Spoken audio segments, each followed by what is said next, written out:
But unto you that fear my name shall the Son of Righteousness arise with healing in his wings. Malachi 4:2. Son is spelled S-U-N with a capital S in the King James Version. The Son of Righteousness, that's Jesus, because he's the light. Like the second verse said, Lord, still the war that rages within me. Because I was having a war in the past. Like when you can't get over your past, you're fighting a war behind you. You can't, when you're fighting the war behind you, you can't enjoy the gift of the present and move towards your future. You're locked in the past. How are we locked in the past? We're locked in the past because we don't pursue a transformation of our minds through the reading of the Word. And because a lot of us get locked in the past because we're not forgiven the one who hurt us. And see, if we don't practice we practice forgiveness for ourselves, not for that person that hurt us. Right. We choose to forgive because we want to unlock ourselves from prison. If we don't forgive, we're going to stay stuck there. So we got to practice forgiveness, and that's not easy. You got to every day get up and say, Lord, I choose to forgive this person. Lord, help me to forgive that person. I said, Lord, still the war that rages within me. Restore my mind, my heart, make me whole. Because you can't just make your body whole. Your mind has to be whole too. Your mind is part of your body. It's important that your mind is healed, whether we have to go to Christian counseling and read the Word. The Bible says that a wise man seeks counsel. A wise man seeks counsel. So if you ain't got the answer, go to somebody who got the answer. But don't go talk to Eeyore. Woe is me. Right. I'm just a poor, pathetic donkey hanging out with Winnie the Pooh. My life is so terrible, I'm going to go eat some thistles. Don't call Eeyore. Don't talk to Eeyore for counsel. Go to somebody who actually has spiritual wisdom, who ain't going to broadcast what you talk to them about. Somebody who's in tune with God. Somebody who truly walks with God. Don't go talk to Eeyore. No Eeyore. And then I said, as I lay my sorrows at your mercy seat. See, God is so merciful. In our sorrows, we can bring him to the mercy seat. Wherever he's sitting, he said we can walk boldly before him. You know, when Jesus died on that cross, the veil was ripped. Now we can go into the Holy of Holies. We don't have to have a priest go in there for us. We can go by ourselves. He said, walk boldly. Come boldly before the throne of God.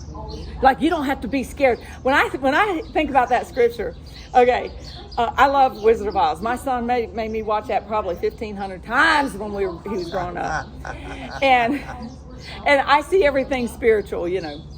And so here's, like, the Cowardly Lion is my favorite. He's like, what's wrong with you? Somebody pulled my tail. He's pulling his own tail. He's so scared. And they're shaking, going up to this wizard, you know. You don't have to do that when you walk in the throne room. God. You can just go in. Put your arms around him and say, hey, Daddy.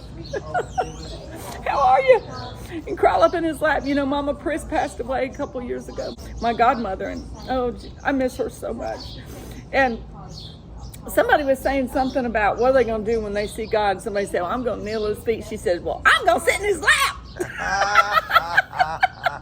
I was like, a mama after my own heart. And so sometimes when I'm worshiping, like yesterday when I was having my devotional in the morning and worshiping, I was praying and I said, okay, Mama, move over. It's my turn to sit in his lap for a little while. I think his lap is big enough for all of us. So we can bring our sorrows to him and at the mercy seat. And the song says, I give you all the brokenness and shame. We got to give him all of it. The devil is the one who causes the brokenness in our lives. The enemy is the one who causes us to feel that shame. But we have to give that to God. We've got to offer that up to him and give that to him. We don't own that. Jesus purchased all that stuff on the cross. And for us to pick that back up, no, that's the enemy. See, I look at it like this. I look at it like we're in a courtroom, okay? And Jesus is my attorney. And the devil is the prosecutor. He's the accuser, right? And God is the judge. So like I can't get to the judge unless I go through my attorney. Right. The accuser is accusing me, and everything comes out his mouth as a lie, and Jesus is like, zip it. Hey, she it. can't receive that shame Yeah. because I already took it away. Yeah. So you're accusing her of Yeah. something. Yeah, you're trying to And that- prosecute her for something where the fine's been paid. That's right. It's already been paid. The fine has already been paid. You can't. That's right.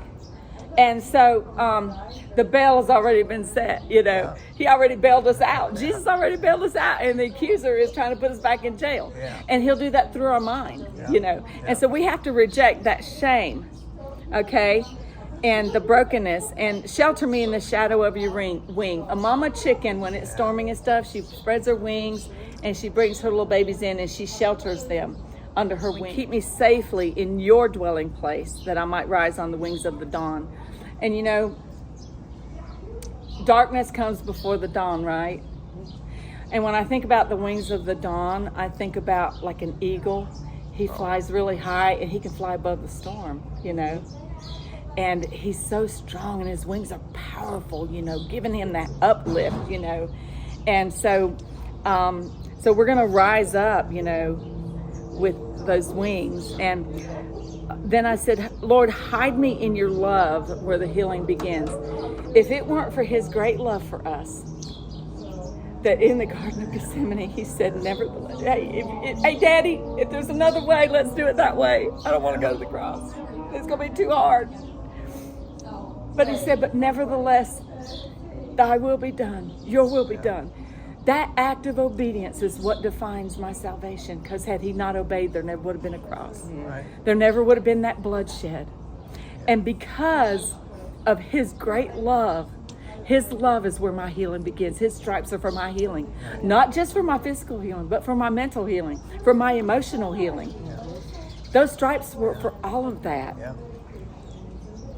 And so his soothing balm is what caresses my wounded soul. That song just came out of such brokenness. And I still sometimes, if I'm having a rough day, I'll sing this. Because every now and then I'll have a rough day, and I'll just throw my head back and sing, you know.